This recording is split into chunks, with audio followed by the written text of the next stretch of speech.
Her şey 18 Ağustos 2012'de bir YouTube kanalının açılmasıyla başladı. Başlarda herkese sevecen gelen biri, zamanla herkesin nefret ettiği o insana dönüştü. Bu bir başarı hikayesi olabilirdi. Ama bu hikaye yalnızca bilinmeyenin ortaya çıkışı.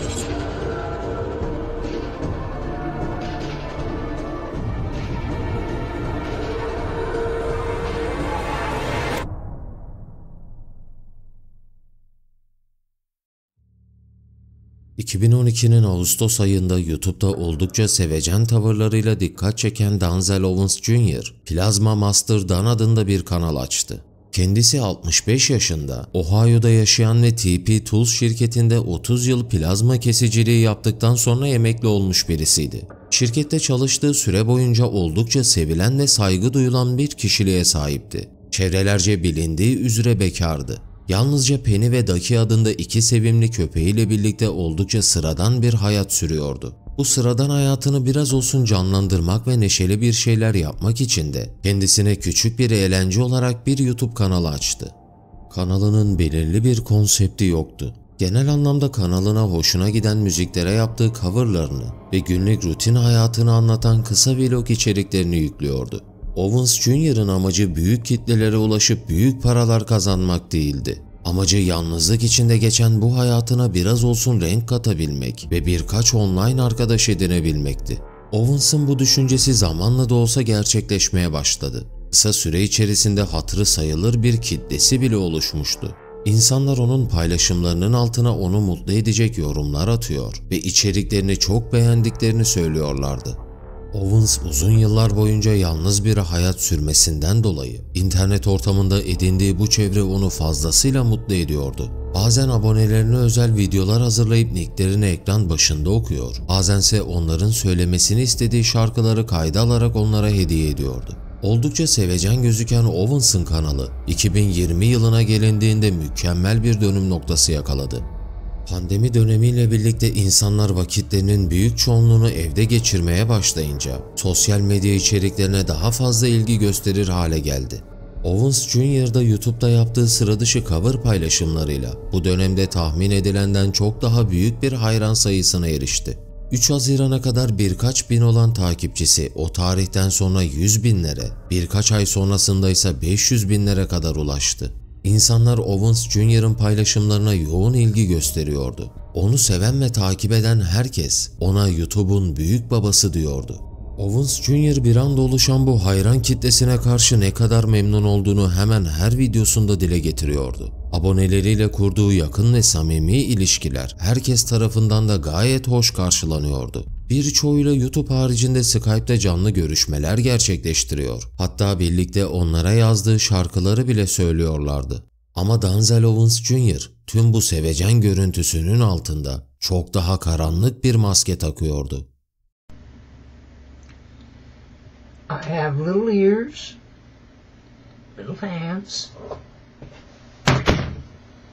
little feet, and a big desk. Yeah, I said desk, YouTube.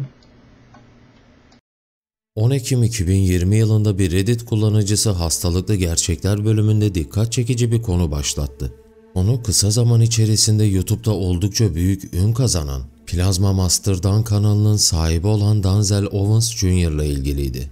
Konu sahibi adı 2019 yılında bir taciz olayına karışan ve Owens Jr.'a her yönüyle benzerlik gösteren birinin olduğundan bahsediyordu. Suça adı karışan kişi Denzel Edward Owens'tı.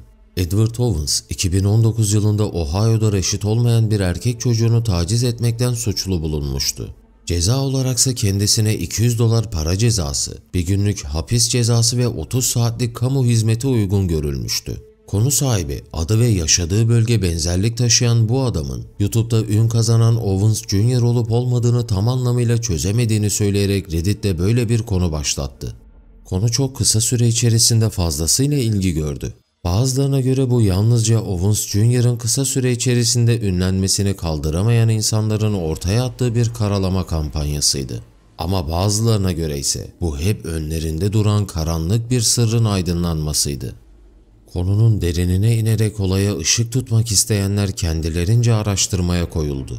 Dikkat çekici olan ilk ipucu, suç kayıtları detaylı incelendiğinde fark edildi. Kayıtlarda suçu işlediği görülen kişinin fotoğrafı tıpatıp Owens Jr.'ın kendisine benziyordu. Bu yalnızca bir isim benzerliğinden ötede bir durumdu.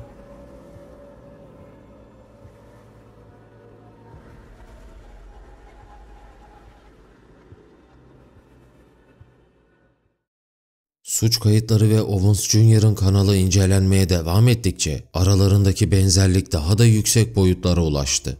Taciz olayında adı geçen kişinin kayıtları incelendiğinde 2005 model beyaz bir Buick Century marka araca sahip olduğu görülüyordu. Tıpkı suç kaydı bulunan kişi gibi Owens Jr.'ın da aynı marka ve modele ait beyaz bir aracı vardı. Ancak benzerlikler bunlarla sınırlı değildi. Her ne kadar onu takip edenler ve bu olayı araştıranlar Owens Jr. hakkında derinlemesine bilgi sahibi olmasalar da en ufak bir ayrıntı bile aradaki benzerliği netleştirmek adına büyük bir önem taşıyordu. Ve o ufak ayrıntılardan biri Owens Jr.'ın kanal açıklamasında doğum tarihini belirtmesiydi. 10 Eylül 1947. Taciz olayında adı geçen Edward Owens'la aynı doğum tarihine sahiplerdi. Birçok kişi bilgiler netleştikçe Owens Jr.'ı savunmayı bırakır hale geldi. Ortaya çıkan her bir benzerlik bir sonraki ipucuna kapı aralıyordu. Suç kayıtlarında fotoğrafı bulunan Edward Owens'ın saç ve göz rengi, taktığı gözlük, giydiği gömlek ve yaşadığı şehir. Tamamıyla her şey ya büyük bir tesadüftü ya da yüz binlerce insan yıllarca bir çocuk istismarcısına bilmeden sempati beslemişlerdi. Hey, Damien. I just heard about your stepdad. I am so sorry, little bro. If it's any consolation, I know what you're going through. I know how you feel. Because I lost my mom a couple months ago. So my thoughts and my prayers and my condolences are with you. If you ever need to talk, you can always count on me. Later, Damien, and God bless you, little bro. Kayıtları inceleyenler Owens Jr.'ın yaşadığı yerin suç kayıtlarındaki kişiyle birebir aynı olduğunu gördü. Owens Jr. yıllarca bu sokaklarda herkesin gözü önünde vlog videoları çekmiş ve herkes de bunu büyük bir sempatiyle izlemişti. Artık her şey fazlasıyla ortadaydı.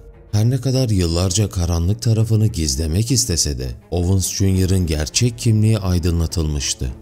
İnsanlar Owens Jr.'ın videoları altında birdenbire büyük tepkiler göstermeye başladı. Onu 2019 yılındaki taciz olayı ile ilgili soru yağmuruna tutmaya başladılar. Owens Jr. ise gelen onlarca soruya ve gösterilen tepkilere sessiz kalmayı seçti.